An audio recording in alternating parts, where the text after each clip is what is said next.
शुक्लाम्बरधरं विष्णुं शशिवर्णं चतुर्भुजं प्रसन्नवदनं ध्यायेत् सर्वविघ्नोपशान्तये। व्यासं वसिष्ठनप्तारं शक्तेः पौत्रमकल्मषम् पराशरात्मजं वन्दे शुकतातं तपोनिधिम्। व्यासाय विष्णुरूपाय व्यासरूपाय विष्णवे नमो वै ब्रह्मनिधये वासिष्ठाय नमो नमः। अविकाराय शुद्धाय नित्याय परमात्मने तदैकरूपरूपाय विष्णवे सर्वविष्णवे यस्य स्मरणमात्रेण जन्म संसारबन्धनात् विमुच्यते। नमस्तस्मै विष्णवे प्रभविष्णवे। ॐ नमो विष्णवे प्रभविष्णवे।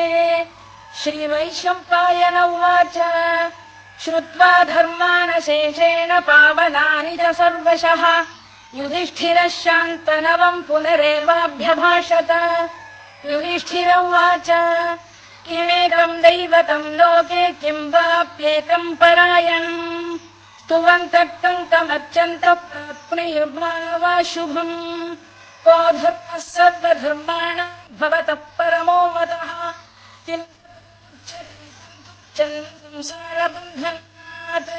श्रीभीष्मोवाच जगत्प्रभुं देवदेवमनन्तं पुरुषोत्तमम् सहस्रेण पुरुषः सततोत्थितः तमेव चार्चयन् नित्यं भक्त्या पुरुषमव्ययम् ध्यायन् स्तुवन् नमस्यं च यजमानस्तमेव च अनादिनिधनं विष्णुं सर्वलोकमहेश्वरम् लोकाध्यक्षं स्तुवन् नित्यं सर्वदुःखातिगो भवेत्।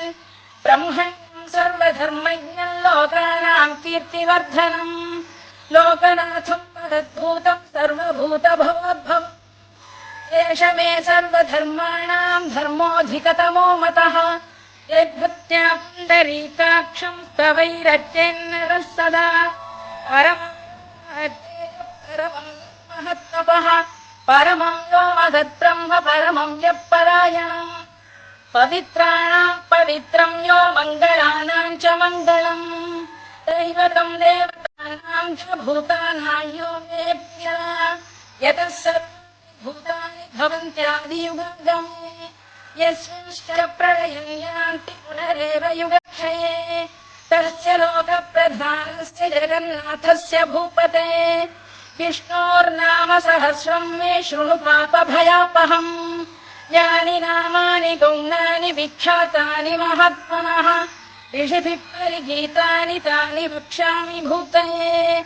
ऋषिर्नाम्नां सहस्रस्य वेदव्यासो महामुनिः छन्दोनुष्टुप् तथा देवो भगवान् देवकीसुतः अवतां शुद्भवो बीजं शक्तिर्देवकीनन्दनः त्रिसामा हृदयं तस्य शान्त्यर्थे विनियुज्यते। विष्णुं जिष्णुं विष्णुं प्रभुविष्णुं महेश्वरम् अनेकरूपदैत्यान्तं नमामि।